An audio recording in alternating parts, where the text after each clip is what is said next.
Hey guys, welcome you all to Krishi Ari Works. இந்த வீடியோவில் வந்து நம்ம என்ன பார்க்க போகிறோம் அப்படின்னா, ஒரு கிளாத் வந்து எப்படி நம்ம எக்ஸ்ட்ரா கிளாத்தை ஃபிக்ஸ் பண்ணுறது. இப்போ ஆரி ஒர்க் நம்ம செய்கிறதுக்கு நம்ம வச்சுருக்க கிளாத் வந்து பத்தலை அப்படின்னா, நம்ம என்ன கிளாத் வந்து எக்ஸ்ட்ராவாக ஜாயின் பண்ணலாம், அது எந்த குவான்டிட்டியாக இருந்தாலும் நம்ம எப்படி அதை வந்து ஏற்று ஜாயின் பண்ணுறதுங்கிறது தான் இந்த வீடியோவில் நம்ம பார்க்க போகிறோம். சரி வாங்க வீடியோக்குள்ளே போகலாம். இப்போ கிளாத் வந்து பார்த்திங்கன்னா நமக்கு எக்ஸ்டெண்டாக மீதி இருக்கிற ஒரு சில்க் காட்டன் கிளாத் தான் வந்து இப்போ நான் எடுத்திருக்கேன். இப்போ இந்த கிளாத் வந்து நம்ம அந்த ரிங்கு செட் பண்ணுறதுக்கு கரெக்டாக இருக்காங்கிறத தான் செக் பண்ண போகிறோம். இப்போ ஃபர்ஸ்ட் வந்து நான் என்ன பண்ணுறேன்னா, இந்த ரிங்கில் பார்த்திங்கன்னா நீங்கள் வந்து நெட் போடுவீங்க இல்லையா, சுற்றி டைட் பண்ணுவீங்களா மேலே வர ரிங்கு, இந்த ரிங்கை வச்சு தான் நீங்கள் வந்து அளவு வந்து மெஷர் பண்ணிக்கணும். இப்போ இந்த ரிங் வந்து நான் இப்படி வச்சு பார்க்குறேன். ஜஸ்ட் வந்து என்னுடைய கிளாத்தில் வைக்கும்போது எனக்கு வந்து பார்த்திங்கன்னா இந்த சைடில் கிளாத் வந்து மிஸ் ஆகுது. நான் இப்படி வச்சு காட்டுறேன் உங்களுக்கு. இப்போ பாருங்கள், இந்த சைடில் ஃபுல்லாகவே உங்களுக்கு வந்து கிளாத் வந்து கவர் ஆகிடுச்சு. இங்கே வந்து உங்களுக்கு இவ்வளோ அளவுக்கு வந்து உங்களுக்கு கிளாத் வந்து பத்தலை. ஸோ இப்போ என்ன பண்ணலாம் அப்படின்னா, இந்த மாதிரி சில்க் காட்டன் கிளாத் வந்து இதை விட சின்னதாக இருந்தாலும் சரி, இதை விட பத்தாமல் இது ஹாஃப் பீஸாக இருந்தாலும் சரி, நம்ம வந்து ஈஸியாக வந்து ஜாயின் பண்ணி யூஸ் பண்ணிக்கலாம். இது வந்து ட்ரிக்ஸ் வந்து பார்த்திங்கன்னா, காடா துணி இருக்குது இல்லைங்களா, காடா துணி வந்து நம்ம ஷாப்பில் வந்து பர்ச்சேஸ் பண்ணிக்கணும். அந்த துணி வந்து பார்த்திங்கன்னா அது இந்த மாதிரி தான் இருக்கும், நல்லா ஸ்டிஃபாக இருக்கும். நீங்கள் எவ்வளோ இழுத்தாலும் வந்து பிரியாது, அந்த அளவுக்கு திக்னஸாக இருக்கும்.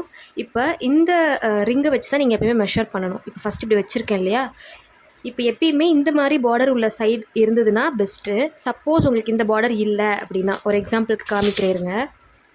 இப்போது இந்த பக்கம் திருப்பியிருக்கேன்னா, இப்போது இந்த ரிங்கை நான் வைக்கிறேன். பாருங்கள், எனக்கு இவ்வளோ அளவுக்கு துணி இல்லை. இப்போ இந்த சைடு பார்த்திங்கன்னா நூல் பிரிஞ்சு வர சைடு, நீங்கள் ஈஸியாக இப்படி செக் பண்ணி பார்த்தீங்கன்னாவே உங்களுக்கு தெரியும், ஈஸியாக நூல் பிரிஞ்சு வரும். இப்போ இந்த மாதிரி இருக்கிறப்ப நீங்கள் என்ன செய்யணும் அப்படின்னா, ஃபஸ்ட்டு இதை வந்து ஒரு ஓரமாக மடித்து தைச்சிக்கணும். எப்படி மடித்து தைக்கணும்னு காமிக்கிறேன் பாருங்கள். இப்படி ஒரு ஃபோல்டு பண்ணி, நார்மலாக ஓரம் அடிப்போம் இல்லையா, சாரீ ப்ளவுஸ்க்கெல்லாம் சைடு ஓரம் அடிப்போம்ல, அந்த மாதிரி இப்படி வச்சு ஒரு ஓரம் அடிச்சுக்கோங்க. சைடில் ஓரம் அடித்ததுக்கப்புறம் இந்த மாதிரி நீங்கள் வந்து செக் பண்ணுங்கள். செக் பண்ணிவிட்டு அப்போ நீங்கள் என்ன செய்கிறீங்கன்னா, இதுக்கு ஏற்ற அளவுக்கு இந்த மாதிரி காடா துணி வந்து மெஷர் பண்ணி எடுத்துக்கோங்க. மெஷர் பண்ணி எடுத்துகிட்டு இங்கே பாருங்கள், இப்போ வந்து இங்கே மடித்து தைச்சிருக்கோம் அப்படின்னா உங்களுக்கு வந்து இந்த சைடு வந்து மேலே ஸ்டிச்சஸ் தெரிகிற ஸ்டைலாக இருக்கணும்.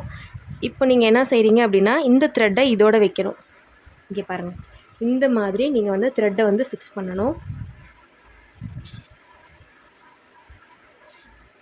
இந்த மாதிரி நீங்கள் த்ரெட்டு ஃபிக்ஸ் பண்ணணும். ஆக்சுவலாக உங்களுக்கு பார்த்தீங்கன்னா த்ரெட்டு மேலே வரும். இந்த மாதிரி மடித்து ஸ்டிச் பண்ணியிருக்கிற த்ரெட் வந்து மேலே வரும். இந்த மாதிரி மடிச்சிருக்கும். அது மேலே நீங்கள் என்ன செய்கிறீங்கன்னா, இந்த ஸ்டிச்சிங்கை வந்து இப்படி பண்ணுறீங்க. ஓகேவா? நல்லா வீடியோ ஒன்ஸ் ட்வைஸ் போட்டு பாருங்கள், உங்களுக்கு கண்டிப்பாக புரியும். அப்போ வந்து இப்படி நீங்கள் ஸ்டிச் பண்ணுறீங்க அப்படிங்கிறப்ப நீங்கள் இப்படி திருப்பி பார்த்தீங்க அப்படின்னா, ஒரு நிமிஷம் இருங்க. இப்போ நீங்கள் இந்த சைடில் ஸ்டிச் பண்ணிட்டீங்கன்னு வச்சுக்கோங்களேன். இப்போ இந்த சைடு நீங்கள் திருப்பி பார்க்குறப்ப உங்களுக்கு கிளாத் வந்து இப்படி ஜாயிண்ட் ஆகிருக்கும். ஓகேங்களா? இதுதான் மேல் சைடு. மேல் சைடில் நீங்கள் வந்து இந்த ரிங்கை ஃபிக்ஸ் பண்ணி ஈஸியாக யூஸ் பண்ணிக்கலாம். சரியா? இப்போ வந்து அது ஃபிக்ஸ் பண்ணதுக்கப்புறம் எப்படி இருக்குதுன்னு நான் உங்களுக்கு காமிக்கிறேன். இப்போ வந்து பாருங்கள், நான் உங்களுக்கு எப்படி சொன்னனோ நான் அதே மாதிரி வந்து ஸ்டிச் பண்ணி எடுத்திருக்கேன். இங்கே பாருங்கள், ஃபஸ்ட்டு வந்து நான் உங்களுக்கு சொன்னேன் இல்லையா, ஃபோல்டு பண்ணி ஸ்டிச் பண்ணுங்கன்னு, அது மாதிரி நான் ஃபோல்ட் பண்ணி ஸ்டிச் பண்ணியிருக்கேன்.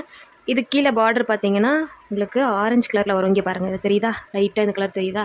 ஆரஞ்சு கலரில் நான் போட்டிருக்கேன். மேல் சைடில் வந்து ஆப்போசிட் கலர். எப்பயுமே நீங்கள் வந்து இந்த மாதிரி ஜாயின் பண்ணுறீங்க அப்படின்னா கண்டிப்பாக நீங்கள் ஆப்போசிட் கலர் போட்டுக்கிறது தான் ரொம்ப ரொம்ப பெஸ்ட்டு. நீங்கள் இந்த தையலை திரும்பி வந்து பிரித்து எடுக்கிறீங்க, இது வந்து இந்த கிளாத் நீங்கள் வேறு எதுக்கு வேணாலும் நெக்ஸ்ட்டு யூஸ் பண்ணிக்கலாம். இதில் இந்த ஸ்டிச் இந்த பேஜ் ஃபுல்லாக, அதாவது இந்த கிளாத் ஃபுல்லாக முடிச்சுட்டு இந்த கிளாத்தை நீங்கள் திரும்ப எடுத்துகிட்டு நீங்கள் என்ன செய்யுங்க, அயன் பண்ணி நீட்டாக ஒரு தடவை அயன் பண்ணிவிட்டு நீங்கள் நெக்ஸ்ட் கிளாத்துக்கு நீங்கள் தாராளமாக யூஸ் பண்ணிக்கலாம். ஸோ அதனால் உங்களுக்கு ஈஸியாக இருக்கிறதுக்காக ஆப்போசிட் கலரில் நீங்கள் சூஸ் பண்ணிக்கோங்க. இங்கே பாருங்கள், நான் ஆரஞ்சு கலர் வந்து போட்டிருக்கேன், மேலே வந்து கிரே போட்டிருக்கேன். ஃபஸ்ட்டு வந்து இதை மடித்து தைச்சிட்டேன், அதுக்கப்புறம் இது பின்னாடி வந்து நான் இப்படி அட்டாச் பண்ணியிருக்கேன். இதுதான் வந்து பேக் சைடு. இங்கே பாருங்கள், பேக் சைடு வந்து இந்த மாதிரி இருக்கும். தையல் வந்து மேலே தெரியும் உங்களுக்கு. இப்போ வந்து ஃப்ரண்ட் சைடு வந்து உங்களுக்கு எப்படி இருக்குன்னு பார்க்கலாம். ஆக்சுவலாக இது வந்து நான் ஸ்டிச் பண்ணதில் பார்த்தீங்கன்னா எக்ஸ்ட்ராவாக எனக்கு இவ்வளோ ஸ்பேசஸ் வந்து இருக்குது, இவ்வளோ துணி வந்து எனக்கு எக்ஸ்ட்ரா துணி இருக்குது. பட் ஆனால் இந்த மாதிரி இருந்ததுன்னா நீங்கள் கட் பண்ண வேண்டாம், லைட்டாக சைடில் தானே இருக்குது, இது ஒன்றும் ப்ராப்ளம் இல்லை. இங்கே பாருங்கள், உங்களுக்கு வந்து வீடியோவில் முன்னே நான் இப்படி தான் உங்களுக்கு காமிச்சிருந்தேன். கீழே வந்து ஸ்டிச் பண்ணிக்கோங்கன்னு சொன்னேன் இல்லையா, பாருங்கள் இந்த மாதிரி ஸ்டிச் பண்ணி எடுத்துக்கோங்க. இப்போ வந்து இந்த பேஜ் இப்போ நீங்கள் திருப்பினீங்க அப்படின்னா இப்படி ஃபுல்லாகவே ரவுண்டாக கிடைக்கும் உங்களுக்கு.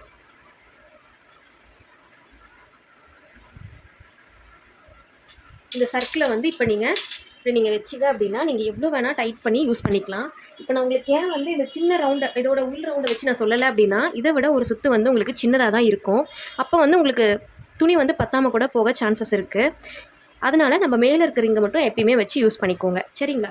இப்போது இது இப்படி நீங்கள் ஃபிக்ஸ் பண்ணும்போது இப்போ நீங்கள் டைட் பண்ணிங்கன்னா கூட இந்த லைன்ஸ் லைட்டாக தெரிஞ்சால் கூட ஒன்றும் ப்ராப்ளம் இல்லை. ஜஸ்ட் ஒரு ப்ராக்டிஸ்க்காக தானே.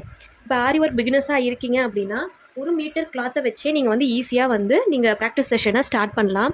1 மீட்டருக்கு பார்த்தீங்கன்னா உங்களுக்கு இந்த மாதிரி நீங்கள் கிளாத் வந்து அட்டாச் பண்ணுறது அந்த மாதிரி நீங்கள் கட் பண்ணிட்டீங்க அப்படின்னா 1 மீட்டருக்கு வந்து பார்த்திங்கன்னா 4 பீஸ் வந்து இந்த மாதிரி உங்களுக்கு கிடைக்கும். இதை விட கூட இன்னும் சின்னதாக கிடைக்கும்னு வைங்களேன். இந்த அளவுக்கு உங்களுக்கு வந்து கிளாத் வந்து கிடைக்கும். இது மாதிரி 4 பீஸ் வந்து உங்களுக்கு ஒரு மீட்டருக்கு வந்து உங்களுக்கு கிடைக்கும். ஸோ அந்த மாதிரி இருக்கப்போ நீங்கள் 4 டைம் வந்து ஒர்க் பண்ணிக்கலாம். துணி வந்து எப்படி இருந்தாலும் இந்த சைடில் போகிற துணியோ இல்லை இந்த சைடில் வர துணியோ இது எல்லாமே வந்து நமக்கு வேஸ்ட்டாக தான் போகும். ஸோ அதனால் நீங்கள் இந்த மாதிரி ஒரு ட்ரிக்ஸை வந்து யூஸ் பண்ணிக்கோங்க. நம்ம வந்து பர்சனலாக ஆரி ஒர்க் கிளாஸுமே வந்து எடுத்துகிட்ருக்கோம். உங்களுக்கு எதனாவது ஆரி ஒர்க் வந்து டீட்டெயிலாக பேசிக்கில் இருந்து ப்ரோ லெவல் வரைக்கும் கற்றுக்கணுன்ற இன்ட்ரெஸ்ட் இருந்ததுன்னா கண்டிப்பாக நம்மளுடைய சேனலில் தெரிகிற நம்மளுடைய ஃபோன் நம்பருக்கு வந்து காண்டாக்ட் பண்ணி கேட்டுக்கோங்க. இந்த கிளாத் வந்து பாருங்கள். இப்போ இந்த மாதிரி பார்த்தீங்கன்னா இவ்வளோ தான் உங்களுக்கு வந்து ஸ்பேஸ் இருக்குது. ஆமாங்களா? இப்போ இதில் வந்து டபுள் கிளாத் வந்து நமக்கு இருக்குது. 1 மீட்டரில் வந்து இந்த எக்ஸஸ் பீஸு இது வந்து வேறு எந்த கலராக கூட இருக்கலாம். இந்த மாதிரி சின்ன பீஸ் இருக்குன்னா கூட நீங்கள் இதை கூட வேஸ்ட் பண்ணாமல் இப்படி ஓப்பன் பண்ணிவிட்டு இதே மாதிரி இந்த ரிங்கை இப்படி ஃபிக்ஸ் பண்ணி பாருங்கள். உங்களுக்கு மேலே எவ்வளோ கிளாத் வேணுமோ ஃபிக்ஸ் பண்ணுங்கள். ஸோ இதில் வந்து பார்த்தீங்கன்னா இப்போ இதில் வந்து பார்த்தீங்கன்னா பாருங்கள் செமி சர்க்கிள் மாதிரி இவ்வளோ பொர்ஷன் வந்து உங்களுக்கு எம்டியாக இருக்குது. செமி சர்க்கிள் மாதிரி பாதி மட்டும் தான் உங்களுக்கு கலர்ஸ் இருக்குது. ஸோ இந்த கிளாத்தையுமே நீங்கள் வேஸ்ட் பண்ண வேண்டாம்.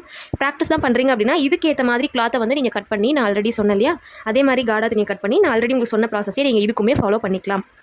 இது மாதிரி கிளாத்தஸில் கூட நீங்கள் ஈஸியாக வந்து ஒர்க் பண்ணி பாருங்கள். இந்த வீடியோ உங்களுக்கு பிடிச்சிருந்ததுன்னா கண்டிப்பாக கமெண்ட் பண்ணுங்கள், லைக் பண்ணுங்கள், ஷேர் பண்ணுங்கள். கண்டிப்பாக சப்ஸ்கிரைப் பண்ணி வச்சுக்கோங்க. உங்கள் ஃப்ரெண்ட்ஸ் அண்ட் ஃபேமிலிஸ்க்கு தேவைப்படுறதுனாலும் கண்டிப்பாக ஷேர் பண்ணுங்கள். See you soon with next interesting video. Until then, bye bye.